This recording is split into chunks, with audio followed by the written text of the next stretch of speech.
అందరికీ నమస్తే. RRB, NTPC నుండి గ్రాడ్యుయేషన్ అండ్ అండర్ గ్రాడ్యుయేషన్‌కి సంబంధించిన పోస్టులనేవి రిలీజ్ అవ్వడం జరిగింది. దీంట్లో మెయిన్‌గా చూసుకున్నట్లయితే ఆర్ఆర్‌బీ, ఎన్‌టీపీసీ గ్రాడ్యుయేట్ లెవెల్‌గా ఏవైతే పోస్టులు ఉంటాయో వాటి గురించి ఒకసారి డిస్కస్ చేద్దాం.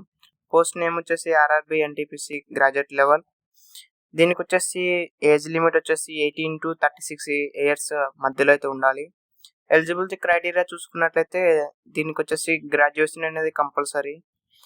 ఇంకా దీని సాలరీ అనేది మనం దాని ఇచ్చినటువంటి నోటిఫికేషన్‌లో చూస్తే ఒకసారి అర్థమవుతుంది.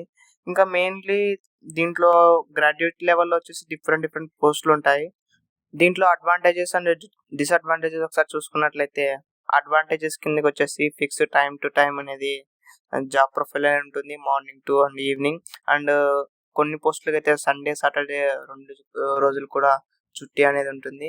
అండ్ డిసడ్వాంటేజెస్ చూసుకున్నట్లయితే కొన్ని పోస్టులు వచ్చేసి ట్రైన్ ఎలా వెళ్తుందో ట్రైన్‌తో పాటు వెళ్ళాల్సి ఉంటుంది. అండ్ షిఫ్ట్ వైజ్ అనేది వర్క్ లోడ్ కూడా ఉంటుంది. కాబట్టి ఓవరాల్ చూసుకున్నట్లయితే రైల్వే జాబ్స్ అనేవి మిగిలిన జాబ్స్ డిఫెన్స్ రిలేటెడ్ గానీ, బ్యాంక్ రిలేటెడ్ గానీ జాబ్స్ కంపేర్ చేసినట్లయితే చాలా వరకు బెటర్. కాబట్టి దీనికొచ్చేసి గ్రాడ్యుయేట్ లెవెల్‌కొచ్చేసి అప్లై అనేది 27 నవంబర్ నుంచి స్టార్ట్ అవుతుంది.